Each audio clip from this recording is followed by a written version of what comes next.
I'm gonna go ahead and start. Okay. Hello. I am Isabel, and this is a tutorial on how to make a basic spread. I'm thinking for this first one, I'm just gonna do a generic, kinda normal looking spread. So I'm gonna get right into it because I don't want to waste your time. Hello is gonna go over here. These are the colors that I've picked for now. They might change later, so this might not be the yearbook colors for the whole year of 2026. But these are what I want them to be, so hopefully they will stay that way.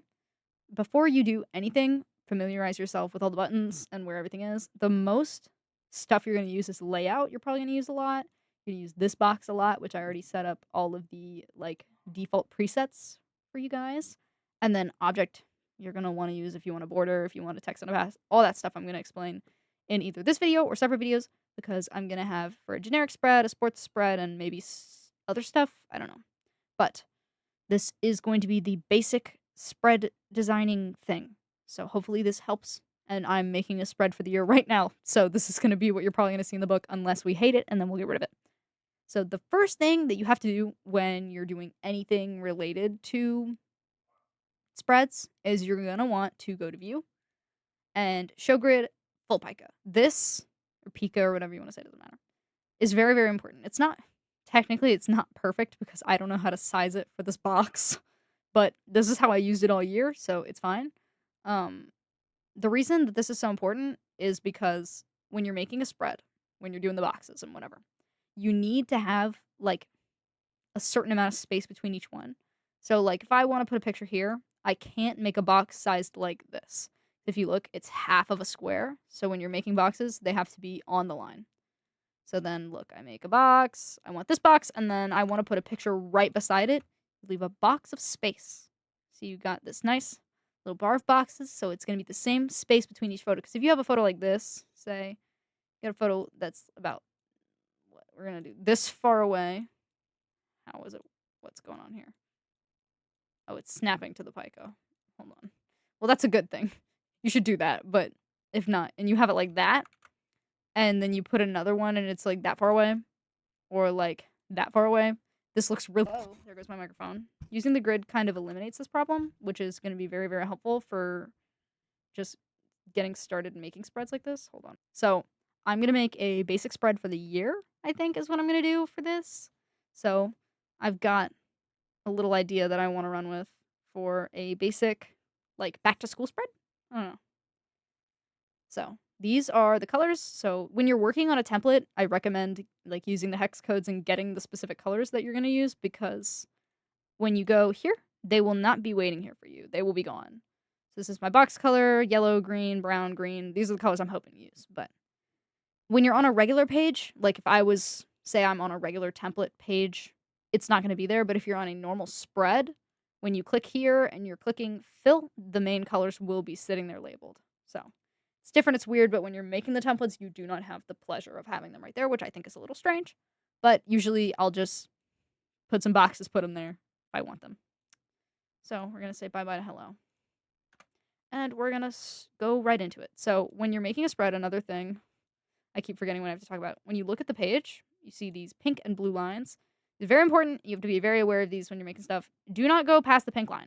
If you have an important text box, so if I'm doing like a big square, if I'm putting a square on a page, it can go all the way past the blue. It doesn't matter. If you want it to drop off, I would recommend putting it all the way over here, like a good amount of space past the blue, because if you put it like here and you want it to be all over the page, it might not be. Put it there, it's more likely to be. I just go all the way past the blue. It's easier. When you're putting text, this literally read what it says. To avoid tripping, keep out of the pink. So the pink and the blue don't go past for text. For photos, you can go past, but if it's like a mod, so say I want to put a circular mod and I want to put it on the very edge of the page, you put it like that, this half is going to cut off. So you need to make sure the person is here. Or just smarter, put it in the page inside the pink if you don't want to risk cutting it off. And also when you're putting a photo in the box, if I have a photo box here, do not put the person in the spine. I'm in the middle. They're cut off. You can't see them. Their face is gone. So a few like rules to keep in mind when you're doing spread creation. Also, if you see me messing up with the zoom tool, it's because I've been on Illustrator all summer for my job. So I'm like used to zooming out like this and it going to a minus, but it's not doing that. So I'm having trouble, but that's okay. So typically I want to start with photos first before I put any words on the page because I'm a weirdo. So I'm gonna get a box. Got a lovely little box right here. This is going to be what you're gonna see all year if you're doing this. I think probably this year I'm gonna make the templates still, but if you're watching this and I've told you to help me, you're probably gonna be helping me do other things or this. So buckle up because I'm starting and it is July 9th. So if you are not excited about working over summer, maybe think about it. But also it's fun. It's a fun job to do over the summer because if you're like me and this is what you want to do, you're already doing it for work. So but I'm gonna start box. I want it to bleed off the page for this. I want it to bleed off the page. I want to have some white up top. Turn back on that snap to grid. I want to have some white up top, so I want to have it kind of extend a lot. Let's say there. This is the main picture. I want to have a lot of white up top for words, and I want to have white over here for more words. I think I'm actually gonna make it a little smaller. Yeah, like this. This is my main picture. Now, usually when I have no photos on spreads, I like to, in order to differentiate for myself, I like to have different colors of gray. Believe it or not, it will help you so much and make your life so much easier. Because if I want to put, for this spread, I do want to do this. I want to have a box, but then I want that box to go over this box. I cannot see. So, great, they have a bunch of grays. Nice. I'm going to actually make this a little bit lighter, just for the sake of my eyes. Um, so we've got this. If you see, I didn't snap it, so we're snapping it to the squares. Nice, pretty box. Pretty old box. Now we're going to do another box. It's really just, if you think about what you want it to look like, always think about a spread first before you enact making it. Maybe I'm strange, but I always have to sit and think long and hard about spreads before I design them. Because a lot can go wrong in just a few clicks if you use the wrong size or wrong anything. I'm actually going to make this a little transparent. Here we go. Transparency, if you want to make something transparent to see the grid, I usually do that, and then you see it. I'm going to go right up in here, and we're going to fix this. So, again, making sure it's fit to the squares. Sometimes it's not perfect, it's fine. Well, it's not, but I say it's fine because I do it all the time. So we got some cute little boxes. I want to make this one a little longer than this one. Give some variety. There. This is the layout at the moment. So I like what I got going on here. I actually low-key think I want to make this a little bit smaller. A little smaller. And bring these over just a little bit more. But I'm like, there? Yeah. I like that. I'm going to make this just one smidge bigger. Yeah. I'm going to bring this back to regular opaqueness. And I like this. I enjoy where this is at on this square. And I'm going to do another square, lo and behold. And I'm going to pop it right there. Okay, I'm going to change these just so I can get a feel for different colors being here. Because it's nice to look at. I like having all the different shades of gray to help me visualize different pictures in it, I guess. If that makes any sense. So, basic boxes, I like this at the moment. I'm going to save it so I don't forget. Always hit your save button. And if it kicks you out on the school computer, which it will, I'm lucky to have a computer at home, but it will kick you out and you will cry. Several times that has happened to me, which I'm sad to admit, but it is how it goes. So, I want to have, these are going to need caption boxes. These are going to need caption boxes. Pretty much everything is going to want a caption box. Cause, like, it's frustrating when you think about it, but every photo probably should be captioned at least once. But not every photo has to be captioned. That was something we went with last year, was not captioning every box. It was fine. I like captioning every box because I'm weird. But I'm going to transparent. I don't know why I untransparented this. I need it to see. So I'm gonna make a little box for the captions for this box. Still put that space between it. Did it disappear on me? No. Okay, then if you look over here, we've got plenty of little, like, presets for you guys that I made, and I usually do, like, well, is my caps lock on? The lorem ipsum thing, which I'm gonna show you. Literally, to set up pages, I always like having this, so I just kinda yoink it, and to make it nicer so you can visualize text being in a box, you have text in a box now. Isn't that so amazing? Yay! So you're gonna go over here. For something like this, it's gonna be caption text. Shaboom. Wow, it's magical.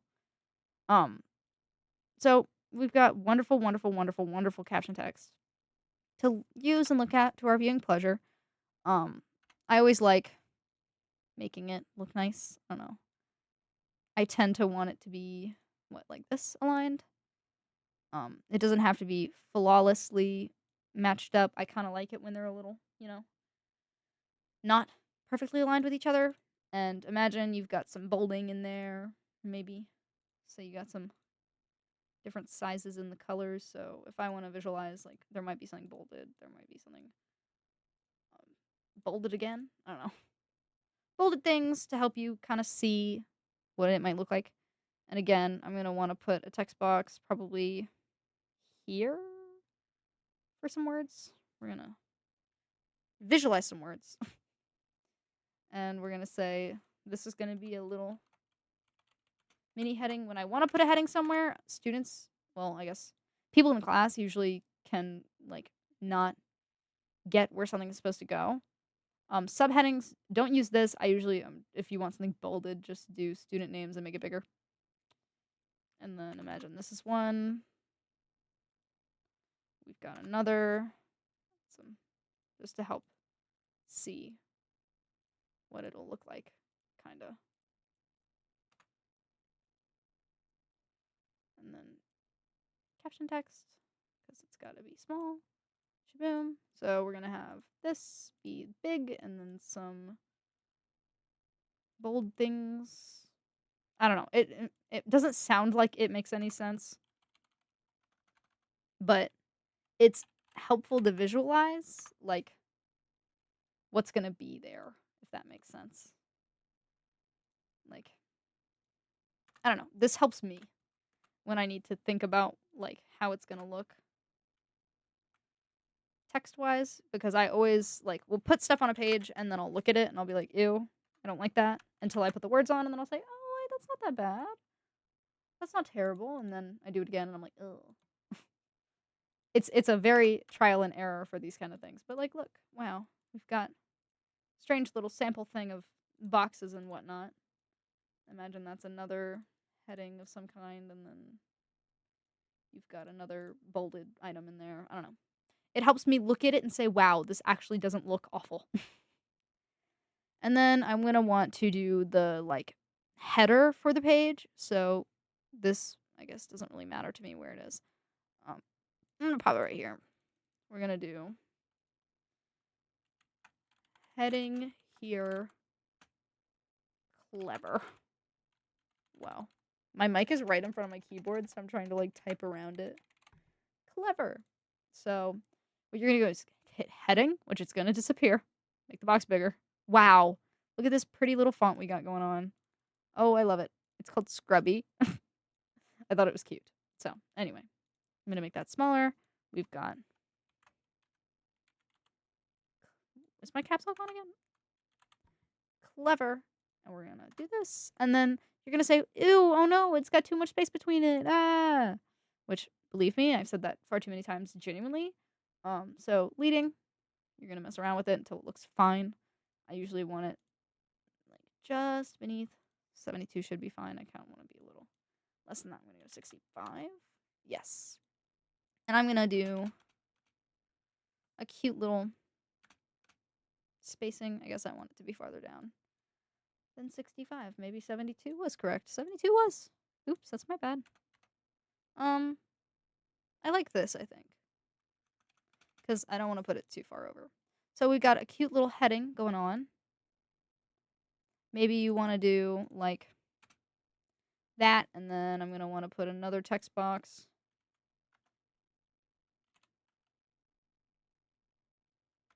Let's say so. to match. And then we're going to put this here, and it's going to be the regular font. So I'm going to say, or something. Maybe this should be the right font. Yeah, that's better. Oops, that was my bad. It looks better this way. Heading here, so clever.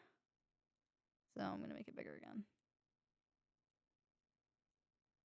Yeah, that's cute. I like that. And then I'm going to do like a big chunk. And this big chunk is going to go right under here. Like so. It's going to be body text. And I'm going to want the lorem. So I'm going to pop that right back in there. Collect body text. It's different. It's weird. I know. I hate it. But you want to keep it cute and simple. And all this stuff, it helps me visualize more. Like, I want to put words here. It's going to be on top of a picture, so I don't want too many words. I want just enough words. And honestly, for this, I might even make it a little smaller. I might make it, like, smaller than average body text, which I think I'm probably going to do a lot in this book coming up. Just so it fits better. Like, look, that would be cute with a picture back here. So we got this, and then I'm probably going to put body text here instead, rather than down there. So, we got all this yummy bummy text. So, yummy body text gets split down the middle, and I'm just gonna kind of do that. And then shaboomy. Wow, we did it. It's magical. So, I do like having the text separated from the main heading. I think it's quite cute sometimes. So I'm going to do this, and then this is where my subheading is going to go because I don't want to interrupt the flow of the bottom section. So I'm going to label it subheading, and it's going to go right up here, and then you're going to hit subheading, and wow, it appeared. It's magical. So this is a rough template with nothing else on it other than photos, which is pretty nice to look at. If I put this transparency back, boom, yay! This could be white, this could be black, it could be pretty much any color, it doesn't really matter. It could be green, it could be yellow. Imagine it with all the colors. I like the idea of white. We'll have something in front of it so it like matches in with the space. I know this year I do want to use circles, so maybe envision, let's say we got a circle back here. And it's green. And it's in the back. Like that. That's cute. I don't know. Or it could be over here, highlighting the heading, which would be nice, actually. I do like that. So we're going to do that. And then we're going to have another one down here. This page, I'm not going to put a mod on, I guess, for now. I'll probably come back and change that later. But here, how about this? Put a yellow circle with the green circle. Keep it simple. Where did it go? A simple, cute little circle design going on. Like that. I don't know. It'll probably change. It'll probably adjust as we get closer to the year when we're learning kind of what things we want to put on pages. But imagine something like this. I don't know. I think it's cute. I like the idea of having different mixes of things on pages. But this is the first template, kind of basic. I don't know if I really explained everything in depth too well, but I like this, and I think it's quite cute. So take with this what you will. If you use this to make templates, it's a good idea. But that is the end of the first template idea maker thing. So, yeah, that's it. Stay tuned for sports template making help. Yeah. So that's it. Okay, that's the basic template number 1 that will be in the files for you to look at. And sports templates are next. Bye-bye.